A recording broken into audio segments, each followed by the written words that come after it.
This is a Sports Catastrophe production. Hey there, Heather, ho there, it's Jeff Cutter Diamond. Welcome to another Sports Catastrophe on this day. And on this day, June11, 1989, Michael Chang shocked a lot of people by winning the French Open. It was a shocking thing. Michael Chang was ranked number 15 and he won. That's not the big shock.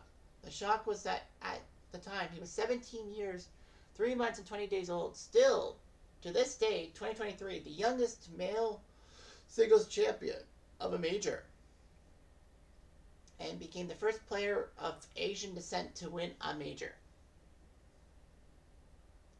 So, Michael Chang was number 15.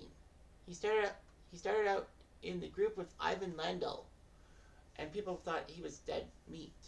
Chang needed 4 sets to take down Marcel of Belgium. Took down a young Pete Sampras in 3 straight sets. Although Sampras and Chang would have a rivalry in the mid-90s, but this was 89. He beat a qualifier from Spain by name Fernando Ryuk in 3 straight sets, and then Ivan Lendl was waiting for him. Lendl had swept past Kunin of Germany, Rostockle of the US, and Darren Cahill. Yes, that Darren Cahill of Australia. So it looked like Lendl had it. And Lendl was up 6-4, 6-4, meaning that one more set, that was it. Lendl was going to the quarterfinals.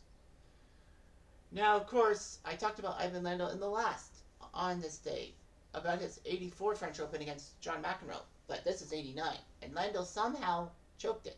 Michael Chang used some offbeat tactics like short shots and even served underhand for a few points, taking down Lendl's momentum and winning 6-3, 6-3, 6-3, meaning that Chang had shocked Ivan Lendl, who was an icon.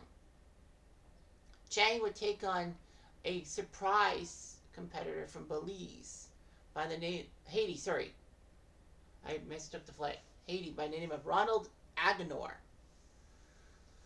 Chang would beat Agenor. It was weird how Agenor went through. It was supposed to be the one with Tim Maynette, but Agenor beat Maynette on his way to being Sergei Bergera.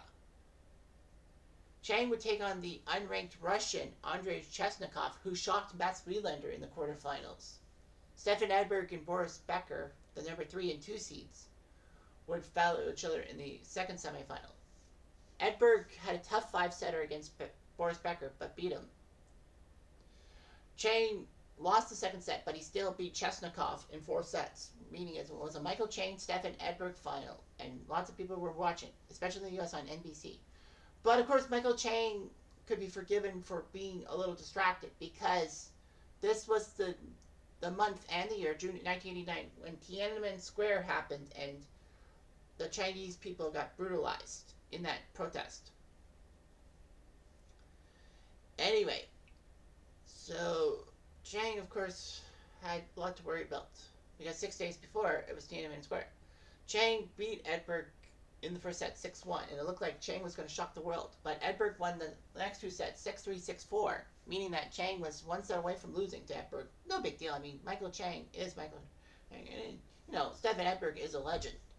However, Chang put up 6-4, 6-2 wins in the 4th and 5th set to shock everyone, becoming the youngest male to win a major still to this day. That record still to the day. The first Asian to win first of Asian descent to win a major, although China would have a champion in Li Na in the Australian Open years later, becoming the first person from an Asian country to win a title, a major. And Michael Chang shocked the world. I mean, his underhand tactics was just huge. He would peak in 95, 96, becoming the number 2 player in the world behind Pete Sampras, as I said. But Michael Chang's win can't be denied. And, played in the great background of the Chinese issues. It just meant to be. So Michael Chang did his job. He won the French Open clean as a whistle. Anyway, I'm Jeff Diamond. I do.